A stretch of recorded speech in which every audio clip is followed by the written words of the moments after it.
ಹೋಗಿ ಎಳೆಯೋದು, ಬಟ್ಟೆ ಎಳೆಯೋದು, ಇದು ಮಾಡೋದು, ಆಮೇಲೆ ಆ ರವಿಕೆ ಹರಿಯೋದು, ಲಂಗ ಎಳೆಯೋದು, ಇವೆಲ್ಲ ಕೆಲವು ಸಿನಿಮಾದೆಲ್ಲ ನೋಡಿದ್ದೀನಿ ನಾನು. ಪುನಃ ಇದೆಲ್ಲ ನನಗೆ ಮಾಡೋಕ್ಕೆ ಇಷ್ಟ ಇರಲಿಲ್ಲ. ಅಷ್ಟು ವಿಕೃತವಾಗಿ ತೋರಿಸ್ದೇ ಇರೋ ಕಾರಣ ಏನು ಅಂತ ಹೇಳಿದ್ರೆ, ನನ್ನ ಪರ್ಸನಲ್, ನಾನು 3 ಜನ ಹೆಣ್ಮಕ್ಳು ತಂದೆ ನಾನು. ಅದು ಒಂದು ರೀತಿ ನಮ್ಮ ಮೇಲೆ ಪರಿಣಾಮ ಬೀರುತ್ತೆ. ಆಮೇಲೆ ಮನೆಗೆ ಬಂದರೆ ನನ್ನ ಹೆಂಡತಿ, ಆಮೇಲೆ ಮಕ್ಕಳುಗಳು, ಅವ್ರಿಗೆಲ್ಲ ನಾವು ತಲೆ ತಗ್ಗಿಸ್ಬೇಕಾಗುತ್ತೆ. ಕ್ಲಾಸಾಗಿ ಹೇಳಬೇಕು, ಕತೆ ಹೇಳಬೇಕು, ಕತೆ ಓಟ ಏನಿದೆಯೋ ಆ ಓಟ ಹೇಳಬೇಕು.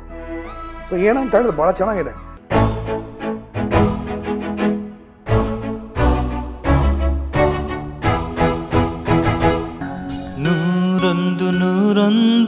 ಕಷ್ಟಪಟ್ಟು ಕೇಸ್ ಹಾಕಿ ಮಾಡಿದವನು ಅವತ್ತು ದಿವಸಕ್ಕೆ ಒಂಥರ ಕೋರ್ಟಲ್ಲಿ ಚೀಮಾರಿ ಥರ ಆಗೋಗ್ಬಿಡುತ್ತೆ. ಅವ್ರುಗಳಿಗೂ ಒಂದು ಕೋಪ ಇರುತ್ತೆ.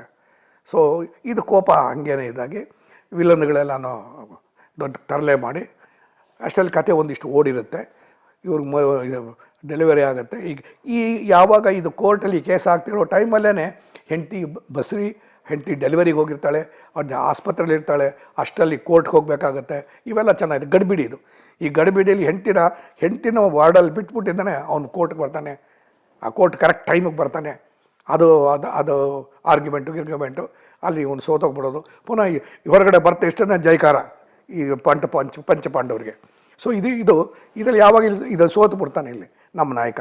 ಸೋತಾಗ ಏನಾಗುತ್ತೆ ಅಂತ ಹೇಳಿದ್ರೆ, ಒಂದು ರೀತಿ ಇವನಿಗೂ ಏನಾರು ಇದು ಸರಿ ಇಲ್ಲ, ಬೇಡ ಬಿಟ್ಬಿಡೋಣ ಅಂತ ಡಿಸೈಡ್ ಮಾಡ್ಕೋತಾನೆ. ಡಿಸೈಡ್ ಮಾಡಿದ್ರೂ ಒಂದು ಮನಸ್ಸಲ್ಲಿ ಅದು ಕೋಪ ಇದ್ದೇ ಇರುತ್ತೆ. ಇದ್ದಾಗ ಇವರು ವಿಲನ್ಗಳೆಲ್ಲ ಏನು ಮಾಡ್ತಾರೆ ಅಂದರೆ, ಈಗಲೇ ಮುಖ್ಯವಾದ ಘಟ್ಟ ಬರೋದು. ಅದು ನಮ್ಮ ಇವರು ರಘು ಹೇಳಿದ್ರು, ಒಂದು ಭಾಳ ಚೆನ್ನಾಗಿರೋದು ವಿಕೃತವಾಗಿ ತೋರಿಸ್ಬೋದಾಗಿತ್ತು, ನೀವು ವಿಕೃತವಾಗಿ ತೋರಿಸ್ತೀನಿ, ತುಂಬ ಕ್ಲಾಸಾಗಿ ತೋರಿಸಿದ್ದೀರಾ ಅಂತ.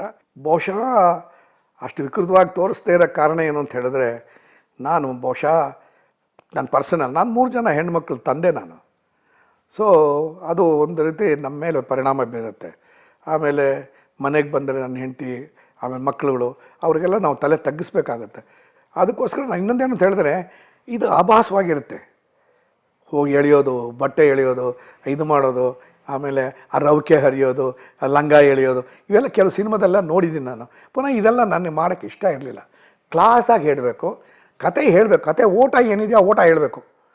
ಸೊ ಏನಂತ ಹೇಳಿದ್ರೆ ಭಾಳ ಚೆನ್ನಾಗಿದೆ. ಈ 5 ಜನನೂ ಈ ಮನೆಗೆ ಬರ್ತಾರೆ, ನಾಯಕಿ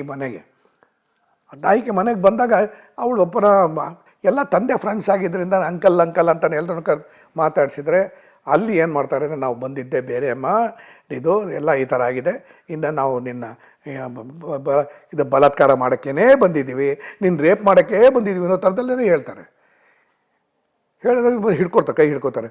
ಇಲ್ಲಿ ಏನಂದ್ರೆ ಭಾಳ ಚೆನ್ನಾಗಿದೆ, ಅಲ್ಲಿ ಸೆಟ್ಟೂ ಚೆನ್ನಾಗಿದೆ. ಸೆಟ್ ಅಂದರೆ ಸೆಟ್ ಹಾಕಿದ್ದಲ್ಲ, ಪ್ಯಾಲೇಸ್ ಆರ್ಚರ್ಡಲ್ಲಿ ಒಂದು ದೊಡ್ಡ ಮನೆ, ಆ ದೊಡ್ಡ ಮನೆಯಲ್ಲೇ ಶೂಟಿಂಗ್ ಭಾಳ ಚೆನ್ನಾಗಿದೆ. ಅದು ನಮಗೆ ಶೂಟಿಂಗ್ಗೋಸ್ಕರನೇ ಮನೆ ಕಟ್ಟಿದ್ದಾರೇನೋ ಅಂತ ಅನ್ಸುತ್ತೆ ನನಗೆ. ಅಲ್ಲಿ ಭಾಳ ಚೆನ್ನಾಗಿದೆ.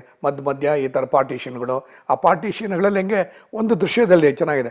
ಪಾರ್ಟಿಷನಲ್ಲಿ 5 ಜನ ಪಂಚಪಾಂಡವರು ಎಂಟ್ರಾದರೆ ಇದಿರುತ್ತಲ್ಲ, ಇದರಲ್ಲಿ ಅಲ್ಲಿ ಮಖದಲ್ಲಿ ಅದು ಕಟ್ಟಿರುತ್ತೆ. ಕಟ್ಟಿದ್ರೆ ಒಂದೊಂದು ಬ್ಲಾಕಲ್ಲೂ ಕೂಡ ಒಬ್ಬೊಬ್ಬರು ಮಖ ಬರಬೇಕು. ಆ ಥರ 1 2 3 4 5 ಆ ಥರ ನಮ್ಮ ಸೆಟ್ಗೋಸ್ಕರ ನಾವು ಮಾಡಿಸಿ ಹಾಕ್ಕೊಂಡಾಗಿದೆ ಅದು ಅಲ್ಲಿ. ಆಮೇಲೆ ಅಲ್ಲಿಂದ ಈ ರ್ಯಾಂಪ್, ಅದು ಮೆಟ್ಲಲ್ಲ, ರ್ಯಾಂಪ್ ಹೀಗೆ. ಯಾಕೆಂದರೆ ವಯಸ್ಸಾದ ಮೇಲೆ ಮೆಟ್ಲತ್ತ ಕೇಳಿ ಕಷ್ಟ ಆಗುತ್ತೆ. ರ್ಯಾಂಪ್ ಇತ್ತು ಅಂತ ಹೇಳಿದ್ರೆ ರೈಲಿಂಗ್ಸ್ ಇರುತ್ತೆ, ಹಿಡ್ಕೊಂಡು ಹತ್ಬಿಡ್ಬೋದು. ಆ ರ್ಯಾಂಪಲ್ಲಿ ಒಬ್ಬೊಬ್ಬರು ಕೂಡ ಬಂದು ಕೈ ಹಿಡಿಯೋದು, ಎಳೆಯೋದು, ಮಾಡೋದು, ತಳ್ಳೋದು, ಬೀಳಿಸೋದು, ಇದೆಲ್ಲ ನಡೆಯುತ್ತೆ. ಹೀಗೆಲ್ಲ ನಡೀತಿರುವಾಗ ಕೈಯಿಂದ ಹಿಡ್ಕೊಂಡು ಮಾಡ್ತಾ ಇರ್ತಾರೆ. ಬಳೆ ಎಲ್ಲ ಹೆಚ್ಚೋಗುತ್ತೆ. ಒಡೆಯುತ್ತೆ ಅಂತ ಹೇಳಲ್ಲ ನಾವು, ಹೆಚ್ಚುತ್ತೆ ಅಂತ ಹೇಳ್ತೀವಿ. ಬಳೆ ಎಲ್ಲ ಕೆಳಗಡೆ ಬೀಳುತ್ತೆ, ಪೀಸ್ ಬಳೆಗಳು. ಆಮೇಲೆ ಹೂಗಳು ಇದಿರುತ್ತೆ. ಆಮೇಲೆ ಹಂಗೆ ಆಗ್ತಿರುತ್ತೆ. ಹೀಗೆ ಅವರು ಕೆಳಗಡೆಯಿಂದ ಮೇಲ್ಗಡೆ ರೂಮ್ ಹೋಗೋವರೆಗೂ ಕೂಡ ಇವೆಲ್ಲ ಕಾಣಿಸ್ತಾ ಇರುತ್ತೆ. ಸಿಂಬಲ್ಗಳು ಅಂದರೆ ತಮ್ಮ ಹೆಂಡ್ತಿದ ಈ ಥರ ತೊಂದರೆ ಮಾಡಿದ್ದಾರೆ ಅನ್ನೋದು ಕ್ಲೀನಾಗಿ ಗೊತ್ತಾಗ್ಬಿಡುತ್ತೆ. ಅದು ಯಾವಾಗ ಗೊತ್ತಾಗುತ್ತೆ ಅಂತ ಹೇಳಿದ್ರೆ, ಆಮೇಲೆ ತೋರಿಸ್ತೀವಿ. ಇಲ್ಲಿ ಹಿಡ್ಕೊಂಡು ಇವರೆಲ್ಲ ಹೋಗ್ತಾರೆ, ಹೋಗಿ ಯಾರು ಎಳ್ಕೊಂಡು ರೂಮ್ ಒಳಗಡೆ ಎಳ್ಕೊಂಡು ಹೋಗ್ತಾರೆ. 5 ಜನನೂ ಎಂಟ್ರ್ ಆಗ್ತಾರೆ ಅಷ್ಟೇ. ನೆಕ್ಸ್ಟ್ ಮೋಟರ್ ಸೈಕಲ್ ಬರುತ್ತೆ, ಡರ ಅಂತ. ಆ ಮೋಟರ್ ಸೈಕಲಲ್ಲಿ ನಮ್ಮ ನಾಯಕ ಎಲ್ಲನೂ ಪ್ರೆಸೆಂಟೇಷನ್, ಇನ್ಮೇಲೆ ಏನು ಮಾಡೋದ ಪ್ರೆಸೆಂಟೇಷನ್ ತೊಗೊಂಡಿದ್ದೇನೆ, ಬಾಕ್ಸ್ಗಳೆಲ್ಲ ಹೆಂಡತಿಗೆ ಏನೋ ಕೊಡಬೇಕು ಅಂತ ತೊಗೊಂಬರ್ತಾನೆ. ತೊಗೊಬಂದು ರಜನಿ ಅಂತ ನೋಡ್ತಾರೆ. ಅಲ್ಲೊಂದು ಶಾರ್ಟ್ ಭಾಳ ಚೆನ್ನಾಗಿ ತೆಗ್ದಿದ್ದೀವಿ ನಾ ಹೇಳೋಕ್ಕೆ. ಅಲ್ಲಿ ಇಲ್ಲಿ ಎಲ್ಲ ಹುಡುಕ್ತಾರಲ್ಲ, ಅದು ಒಂದು ಶಾರ್ಟ್ ತೆಗ್ದಿದ್ದೀವಿ. ಅದು ಹೀಗೆ ಬಂದು ನೋಡ್ತಾರೆ ಆ ರ್ಯಾಂಪ್ ಹತ್ರ ಹೋಗುವಾಗ ಏನೋ ಇದಾಗಿರುತ್ತೆ, ಏನೋ ಬಿದ್ದಿರುತ್ತೆ, ಹೂ ಬಿದ್ದಿರುತ್ತೆ, ಬಳೆ ಬಿದ್ದಿರುತ್ತೆ, ಅದು ಬಿದ್ದಿರುತ್ತೆ, ಇನ್ನೇನೇನೋ ಬಿದ್ದಿರುತ್ತೆ, ಎಲ್ಲ ಬಿದ್ದಿರುತ್ತೆ. ಆಮೇಲೆ ಕುಡ್ಕೊಂಡು ರ್ಯಾಂಪಲ್ಲಿ ಮೇಲ್ಗಡೆ ಬಂದು ಇದಕ್ಕೆ ಬಾಗಿಲು ತೆಗಿತಾರೆ. ಬಾಗಿಲು ತಳ್ಳಿದ್ರೆ ನೋಡಿದ್ರೆ ಹೆಂಡತಿ ನೇಣು ಹಾಕ್ಕೊಂಡು ಸತ್ತೋಗಿರ್ತಾಳೆ, ಆತ್ಮಹತ್ಯೆ ಮಾಡ್ಕೊಂಬಿಟ್ಟಿರ್ತಾಳೆ. ಅದು ಭಾಳ ಚೆನ್ನಾಗಿದೆ. ಹಿಂಗೆ ಬಾಗಿಲು ತೆಗೆದ ತಕ್ಷಣವೇ ಅಲ್ಲಿ ಆ ರಜನಿ ಇಷ್ಟು ಕ್ಲೋಸ್ ಟೈಟಲ್ಲಿ ತೆಗೆದಿದ್ವಿ, ಹೀಗೆ ಕಣ್ಣು ಬಿಟ್ಬಿಟ್ಟಿರ್ತಾಳೆ. ಈ ಕಣ್ಣು ಬಿಟ್ಟರೆ ಇಲ್ಲಿ ಕುಂಕುಮ ಅಳಿಸೋಗಿರುತ್ತೆ, ಕೂದಲೆಲ್ಲ ಕೆದರೋಗಿರುತ್ತೆ. ಸೊ ಇದು ನೋಡಿದ್ರೆ ಗೊತ್ತಾಗ ಭಾಳ ಚೆನ್ನಾಗಿದೆ. ನನಗೇನು ಅಯ್ಯೋ ಅನಿಸ್ಬಿಡ್ತದ್ದು ಆ ಶಾಟ್ ನೋಡಿ. ಸರಿ ಅವ್ರು ಶಂಕರ್ ಅದೇ ರಜನಿ ನೋಡಿ ನಮ್ಮ ಅಜಯ್ ದಿಗ್ಭ್ರಾಂತ ಆಗ್ಬಿಡ್ತಾನೆ. ಕೈಲಿ ಇಟ್ಕೊಂಡಿದ್ದ ಅದು ಇದು ಎಲ್ಲ ಬಿದ್ದೋಗುತ್ತೆ. ಅಷ್ಟರಲ್ಲಿ ಮಗು ಶಾಲೆಯಿಂದ ಬರುತ್ತೆ. ಈಗ 5 ವರ್ಷ ಆಗೋಗ್ಬಿಟ್ಟಿರುತ್ತೆ ಕತೆ ಅಂತರದಲ್ಲಿ 5 ವರ್ಷ ಆಗೋಗಿದೆ. ಮಗು ಕಾನ್ವೆಂಟಿಂದ ಬರುತ್ತೆ.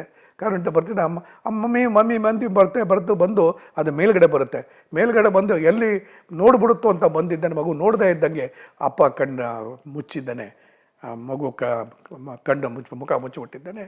ಇದು ಮಾಡೋದು. ಆಮೇಲೆ ಕೋರ್ಸ್ ಅದು ಬರೆಯಲ್ಲೂ ತುಂಬ ಚೆನ್ನಾಗಿದೆ. ಮಗು ಇಡಬೇಡ ಆ ಮಮ್ಮಿಗೆ ಬೆಂಕಿ ಇಡಬೇಡ ತುಂಬ ಹೃದ್ರವಾಗಿದೆ ಅದು ಕೂಡ. ಅದನ್ನು ಆಮೇಲೆ ಆ ತಂದೆ ಅಲ್ಲೇ ಇರೋದು ಎಲ್ಲ ತುಂಬ ಚೆನ್ನಾಗಿದೆ. ಸೊ ಇದು ತುಂಬ ಇದು ನೀವು ಹೇಳ್ದಂಗೆ ಹೆಂಗೆ ತೆಗಿಬೋದಾಗಿತ್ತು ಆ ಥರ ತೆಗಿದ ತುಂಬ ಕ್ಲಾಸಾಗಿ ತೆಗೆದಿದ್ದೀನಿ. ಅದು ಒಂದು ರೀತಿ ನನ್ನೆ ನೋಡಿದಾಗ ನನಗೆ ಒಂದು ರೀತಿ ಸಂತೋಷ ಆಯಿತು. ಯಾಕೆಂದರೆ ಏನು ಹೇಳಬೇಕು ಅದೊಂದು ಕತೆ ನಿರ್ದೇಶಕ ಹೇಳಿದ್ದಾನೆ, ಆದರೆ ನೋಡೋರ್ಗೊಂದು ಚೂರು ಪರಿಣಾಮ ಆಗೋದಿಲ್ಲ. ಎಲ್ಲ ಅಯ್ಯೋ ಸತ್ತೋಗ್ಬಿಟ್ಲು, ಆತ್ಮಹತ್ಯೆ ಮಾಡ್ಕೊಂಬಿಟ್ಲಲ್ಲ ಅಂತ. ನೋಡಿದವ್ರಿಗೆ ಆತ್ಮಹತ್ಯೆ ಅಂತ ಅವನು ಅನ್ಕೋತಾನೆ. ಆಮೇಲೆ ಗೊತ್ತಾಗುತ್ತೆ ಇದಿಷ್ಟೆಲ್ಲ ನೋಡಿದಾಗ ಇವ್ರುಗಳೇ ಬಡ್ಡಿ ಮಕ್ಕಳು ಮಾಡಿರೋದು ಅಂತ. ಸಾರಿ ಫಾರ್ ಯೂಸಿಂಗ್ ದಿಸ್ ಪದ. ಏನಾಗುತ್ತೆ ಅಂದರೆ ಇವ್ರದ್ದು ಹೆಂಗಾರು ಮಾಡಿ ಇನ್ಮೇಲೆ ಈ ತನ್ನ ಬಿಟ್ಬಿಡೋಣ, ಈ ಹೆಂಡ್ತಿ ಸತ್ತೋದ್ಲು, ಇನ್ನೇನು ಮಗು ಮಾತ್ರ ಇದೆ, ನಾನು ಇದೇ ಥರ ಹೋಗ್ತಾ ಇದ್ದರೆ ತೊಂದರೆ ಆಗುತ್ತೆ, ಬೇಡ ಪ್ಲ್ಯಾನ್ ಮಾಡಿಕೊಂಡು ಅಜಯ್ ಏನು ಮಾಡ್ತಾನೆ ಅಂದರೆ, ನಾನು ಇನ್ಮೇಲಿಂದ ಈ ಕೆಲಸ ಮಾಡಲ್ಲ, ನಿಮ್ಮ ಮೇಲೆ ಯಾವ ಕೇಸು ಹಾಕಲ್ಲ, ಹಾಕಿರೋ ಕೇಸನ್ನ ನಾನು ವಾಪಸ್ ತೊಗೊಂಡ್ಬಿಡ್ತೀನಿ, ಏನು ಬೇಕು ನಿನಗೆ ಅಂತ. ನನಗೊಂದು 5 ಲಕ್ಷ ರೂಪಾಯಿ ಬೇಕು ಅಂತ. 5 ಲಕ್ಷ ರೂಪಾಯಿ ಈಗಲೇ ಬಂದ್ಬಿಡು ಕೊಡ್ತೀವಿ ಅಂತಾರೆ. ನಾನು ಇಲ್ಲಿ ಬರಲ್ಲ, ಬಂಡೆ ಇದೆಯಲ್ಲ, ಗುಡ್ಡದ ಬಂಡೆ ಇದೆಯಲ್ಲ ಅಲ್ಲಿ ಬರ್ತೀನಿ, ನೀವು ಬನ್ನಿ ಅಂತ. ಸೊ ಇವರು 5 ಜನನೂ ಶಾರ್ಟ್ಗಳು ಅಷ್ಟೇ ಇದೆ. ಒಬ್ಬ ತುಂಬ ಸ್ಮೂತಾಗಿದೆ. ಒಬ್ಬ ಎಂಟ್ರಾಗ್ತಾನೆ, ಇನ್ನೊಬ್ಬ ಎಂಟ್ರಾಗ್ತಾನೆ, ಆ ಥರ 5 ಜನರು ಆ ಬಂಡೆ ಮೇಲೆ ಬರ್ತಾರೆ. ಬಂಡೆ ಮೇಲೆ ಬಂದರೆ ಎಲ್ಲಿ ಇವನು ಇಲ್ವಲ್ಲ ಅಂತ ನೋಡಿದ್ರೆ ಅವನು ಮರದ ಮೇಲೆ ಕೂತ್ಕೊಂಡಿರ್ತಾನೆ. ಮರದ ಮೇಲೆ ಕೂತ್ಕೊಂಡ್ರೆ ಅಲ್ಲಿಂದ ಜಂಪ್ ಮಾಡಿ ಬಂದ್ಬಿಟ್ಟು ಯಾವ ಬಂದೆಪ್ಪ ಅಂತ ನೋಡು, ನೀ ಹೇಳ್ದಂಗೆ ತಂದಿದ್ದೀವಿ ತೊಗೊಳು ಅಂತಾನೆ. ನನಗೆ ಬೇಕಾಗಿದ್ದು ಇದಲ್ಲ, ಹಣ ಅಲ್ಲ ಬೇಕಾಗಿದ್ದು ನಿಮ್ಮೆಲ್ಲರ ಪ್ರಾಣ ಅಂತಾನೆ.